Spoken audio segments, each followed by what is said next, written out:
Welcome back, everybody. Today we're doing another armor test. This time we are doing the concealment carrier as well as the level 3A inserts here from Battle Steel. So comes in a number of different colors, which I'm sure folks will be interested in.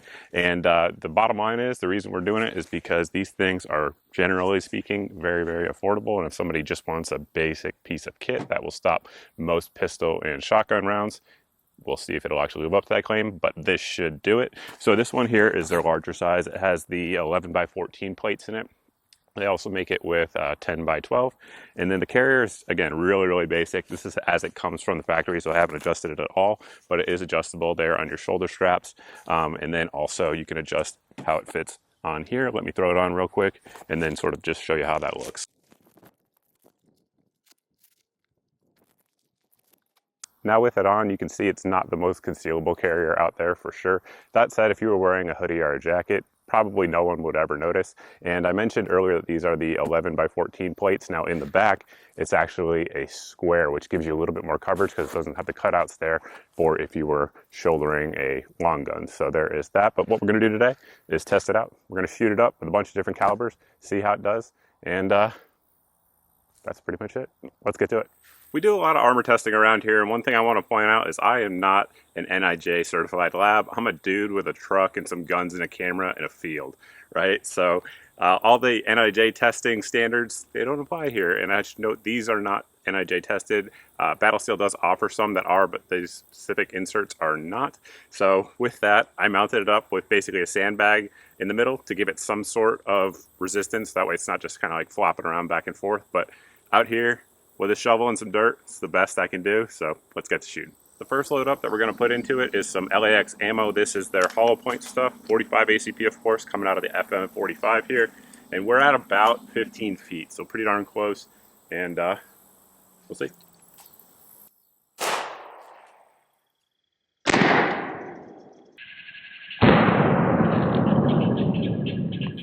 I pulled the insert out so you guys could see it a little bit better. You can see we center punched it and we had no pass through at all. As you guys can see there, it probably pushed into it about an inch, but that's all there is to it. I should also note while we have it out, these are UHWMPE plates, or inserts rather, so it's polyethylene type armor, which is really quite proven at this point.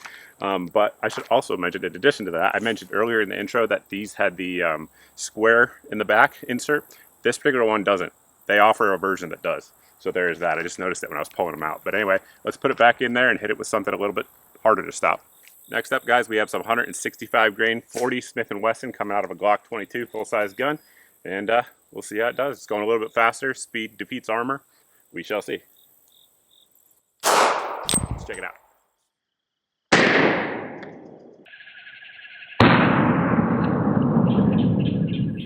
I tried to stack it right on top of each other to make it a little bit harder for the armor to stop it, but as you guys can see there, it stopped it just fine. A little bit more back face deformation there, but otherwise good to go. Let's keep going. Up next, guys, we have some 115 grain Minuteman munitions stuff going through our Uzi submachine gun. And this is tough to stop. 115 grain is, you know, the fastest of the 9mm. And occasionally with certain jackets, you will see penetration of level 2 armor with it, but we'll see what happens here. We'll fire a burst at it and see.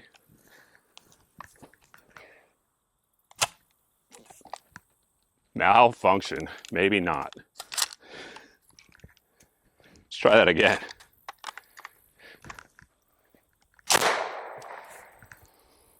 Not a good start here for this Uzi. Let me get a different mag and see what happens.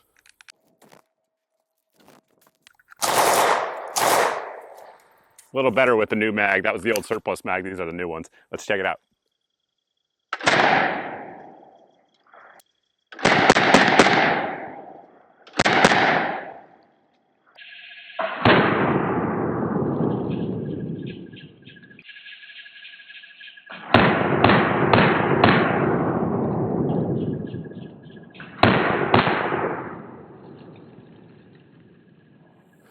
So looking at it, we had at least 4 impacts, maybe 5, depending on that one right there. And one of them was right up there. Again, center punched it. Nothing actually came through. You guys can see right here, that's actually a tearing there of it because it hit really low right on the bottom there. But if you look at the actual panels, nothing at all came through. And in fact, as soon as I picked it up, This is the bullet that came right out of that little part there. And let's step it up. For folks out there who are new to armor, the two hardest rounds for level 3A to stop is 357 Magnum and 44 Magnum. In my experience, 357 Magnum has a slightly better chance of getting through, simply because there's less surface area, if that makes sense, and it's still cooking. We have some Federal 180 grain Swift A-frame, I believe is what they're called, hollow points, and we'll see how it does. Coming out of a 4-inch barrel as well, so it's going to have some good velocity. It's kind of a toss-up. Let's see. Let's check it out.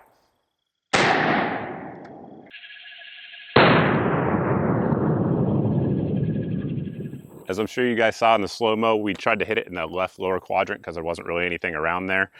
So I did. And as you can see there, we did not have any pass-through. It did catch it. However, that's a decent amount of back face deformation. Look at that. That's probably what, I don't know, 3 inches. So you definitely feel it for sure, but it stopped it without question. So we're going to step it up now. It's done everything it said it's supposed to do, which is good, right? So it's meeting its standard, its rating. And now we're going to fire some stuff in there that it's definitely not rated for. If you're new here, you may be thinking, if it stopped everything it's supposed to, why are you still shooting it? On this channel, all armor must die, so we're going to kill it. We got some 300 blackout subsonic Gemtech stuff. It's a 208 grain bullet, and we have a 10.5 inch Palmetto State Armory upper with the FN barrel. And this stuff, energy-wise, is very, very similar to the 45 ACP. However, because the sectional density of it is much more narrow and it has, you know, a longer bullet, it's definitely better at punching through things. So we'll see if it'll punch through. Again, it is not rated for this. Let's check it out.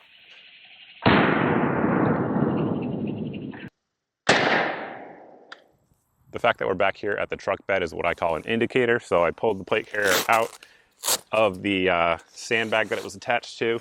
Let you guys see what happened. We had our penetration right there.